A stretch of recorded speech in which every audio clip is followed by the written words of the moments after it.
What's up? I'm at GufFromTheHouse.com. I'm here with Mike Johnson from Jones. Mike, how you doing today, man? I'm well. How are you? Awesome. Thanks for coming in. Cool. Excited to be here.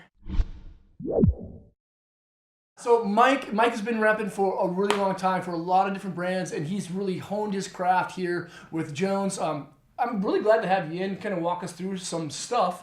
What can you kind of tell us about like who you are and kind of your personal life? My name's Mike Johnson. I've been snowboarding for most of my life. I think well over 25 years. I'm married. I have 3 kids. We're an awesome snowboarding family. We all snowboard together. It's a ton of fun, and yeah. Yeah. So Mike and I, we just discovered we're pretty much the same age. Yeah. Graduated high school the same years, born in the same month. Yeah. Probably the 2 coolest guys on the planet. We've been riding for a long time, right? We have red beards. We both have red beards. I'm shaving mine on Christmas Day. What? No. Yeah. No. Dude, I'm going stash for a day and then that's it. Oh, solid. I can't do the stash. I don't like if I shave my beard, I don't have a chin. I look like that Muppet character, Beaker, I think his name is. I have no chin. Seriously, under this thing, nothing. Nice. But so when you ride, like a lot of people that have been riding for a long time, we usually have like these little rituals and routines. Do you have a riding ritual you always do before you go ride, or like on the way to the mountain, like night before? Do you always do something to like set your tone for the day? Usually on my way to the mountain, like I have like a little playlist of like old school snowboarding videos that have inspired me and gets me pumped up and makes me feel like I'm 10 years younger. And then I can get out and shred a little bit harder. Yeah. Yep. Totally, for sure. Totally. Yeah, it's funny how music does that. Like old stomping videos, decade, everything. Oh yeah. Gosh, for sure. Man. And then you've been in the industry for quite a long time, almost half as long as you've been riding. Yeah. What was kind of the tipping point that got you into repping and into the industry? When I was in high school, I worked at a bike and ski and snowboard shop, and then I went to all the demos and events, and I met some of the reps, and then I met my mentor, and he was kind of like my Mr. Miyagi, and he took me under his wing, and I was his tech rep for a long time. His name is Randy Kelleher. He's a Midwest snowboarding legend, and he is why I'm here today, I think. And then I tech repped for him for a long time, and then I was able to pick up my own lines and kind of snowball effect. And that's until I'm here, Right? Oh man, and, it's funny how much hard work it takes to like stay in the industry, be in the industry, and like you said earlier, like we were talking, just like you can jump into it and the industry can spit you out just as fast too. Yeah, I mean the snowboarding industry can suck you in and spit you out just as fast. So you have to always find ways to give back. You can never take from the snowboarding industry. You always have to give and give and give, and then it'll give you a little bit. To stay in this industry is a lot of fun, but yet it's a lifestyle, and that's why I do it, just to stay on the snow. I mean, I'm so passionate about snowboarding, and that's why I'm here. Yeah, it's cool because like a lot of people do that. They stay in the industry because they're passionate about it, they're excited about things, and like looking forward into the future. What are some of the things that you're really pumped about? I think that snowboarding has plateaued in a sense right now, and I think people are going to take new technologies and bring it to snowboarding, not necessarily just bring it to the snowboards, because that's what the snowboarding companies do every year, is they try to bring new technology to the boards itself. But I think people are going to bring technology to snowboarding in itself. And, like you'll see just like, the other day, Casey Neistat getting pulled by a drone. Yeah. I mean, that's insane. That he's not even a professional snowboarder, and he set a bar in snowboarding, and it was so cool.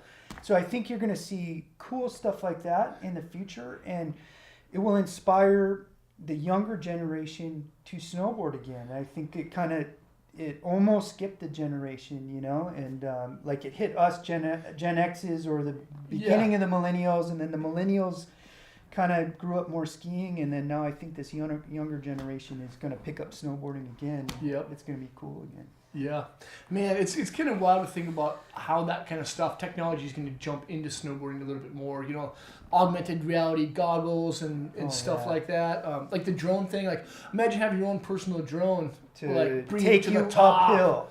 Come on, follow you down. It's and going to film put you. the lift industry out of business. We're going to get sucked up by drones and drop back down. It might you know? be. Yeah. I wonder if I can hire Amazon to pick me up and like bring me somewhere. Yeah, to Maybe that's it. top of Breckenridge. And then just shred down. You won't even have to buy a lift ticket. Right? That's even better. Yeah. Now, as we've kind of seen a lot of people like kind of grow within their snowboarding, we've seen a lot of kind of like we've been through a couple of decades of riding. It's like, who are some of the guys that you admire their style? Like you've got like, late, early 90s, mid 90s, late 90s, et cetera, et cetera. Who are the guys that really stand out? I don't know about admiring style, but some of the snowboarders that have influenced me and most inspirational snowboarders, I would say. I mean, Terje, obviously. I mean, I think a lot of people our age feel the same way. Jeremy Jones, and a lot of the old school guys from like the robot food movies, like the Travis Parker, David Benedict, and all those robot food guys. I mean, that was like, that's still to this day my favorite snowboard movie. Guys, if you're watching this, make a reunion, a robot food reunion with me. So awesome. Yeah, so awesome. Man, now what has been your best day riding, and what has been your worst day riding? That's a really tough one because there's so many good days, so many epic days. But I think one that's easy to talk about is when I first signed on as a rep for Jones. We had a sales meeting at Mount Baker, and it was a legit 100-inch day at Mount crazy. Baker, and there's the whole North American sales team was there. There's 40 of us, and we can all shred. We're all great expert level snowboarders, and it was raw, dude. It was snowing and deep and steep, and there was 40 of us, and 4 of them got hurt. One guy ended up in a tree well, had to get rescued. One guy broke his arm. One guy ended up in a hole. I remember Jeremy had to pull him out, and it was that was an epic day. And I mean, that's rare for a sales meeting. Like we have fun at sales meetings, but I mean, to have a 100-inch day with 40 expert level snowboarders, I mean, it was raw. So it was just a ton of fun, and those are one of those days that you wish you had a time machine. To go back to that day is cool. Yep.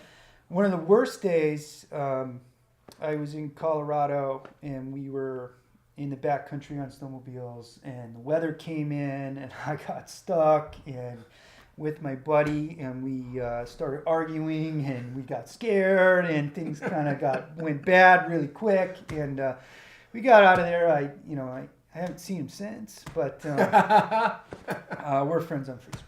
So that still counts, right? Yeah. That still counts. Now, what's the best riding advice you've ever received? I really like the quote from Jeremy Jones. I think it's something like, live to ride another day or something like that. I have 3 friends that have passed away in avalanches, and it's you guys, you got to take that seriously. It's very dangerous in the backcountry. Even sometimes inbounds. Like take an Avi 101 course at least. Learn how to use a beacon, a shovel, a probe.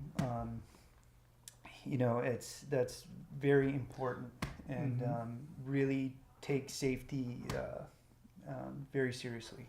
Yeah, and that's a wild thing, because we can watch these movies, like edits come out all the time, these extraordinary big mountain backcountry riders, and it seems to be resorts are kind of opening up side country more and more, and it's that kind of terrain is more accessible than it ever has been before.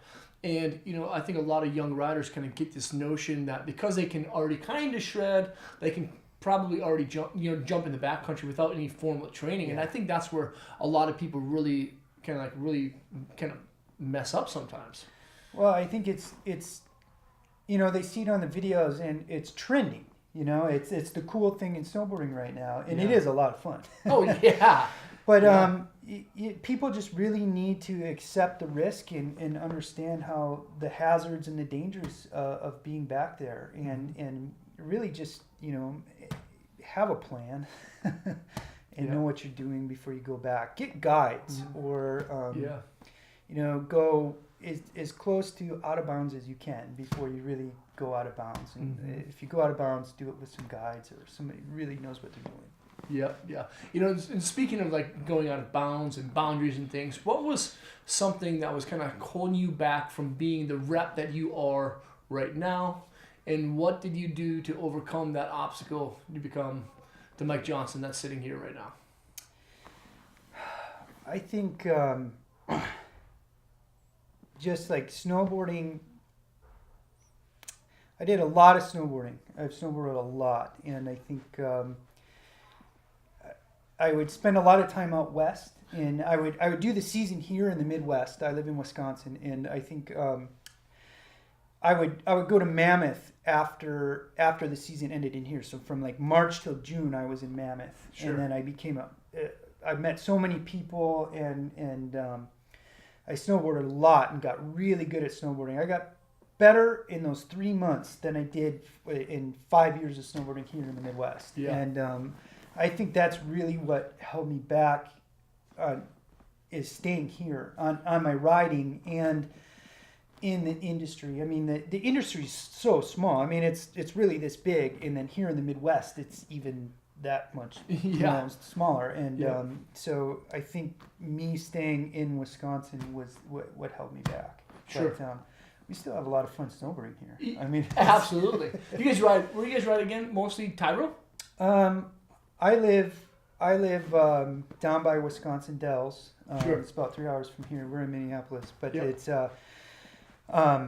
we ride a lot at Devil's Head, Cascade Mountain, and Tyro Basin. Cool. Yeah. Didn't Cascade just got bought out, didn't they? No, they just built. They did Wilmot did by Vail Resorts, but Cascade just did like a $9 million renovation. Jeez. I think they doubled their skiable acreage. So it's gonna help. I mean, that place got busy on the weekends, and it's a super fun place to snowboard. But. Man, so what's like a personal habit that you would contribute to your success as a rep?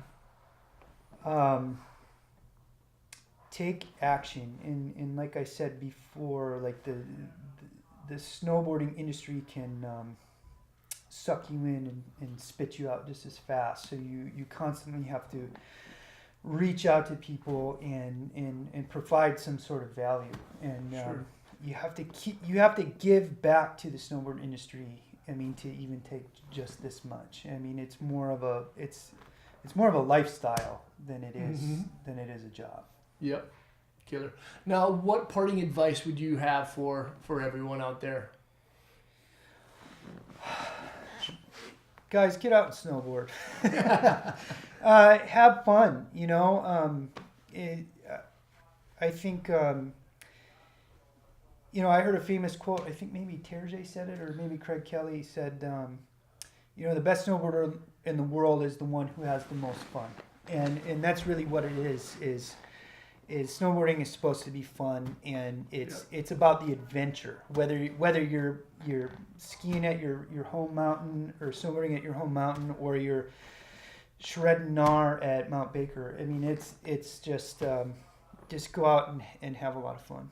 That's right. That's what it's all about, ladies and gentlemen. Just getting out there, be on your snowboard, be in the mountains, have fun. Cool. Mike, thank you so much for being here, man. Cool, guys. Thanks so much for watching. Make sure to stay tuned, subscribe to our channel, and watch all the other Jones videos that Mike is going to walk us through. Thanks so much for watching, and hopefully we'll see you on the hill. Peace. Peace.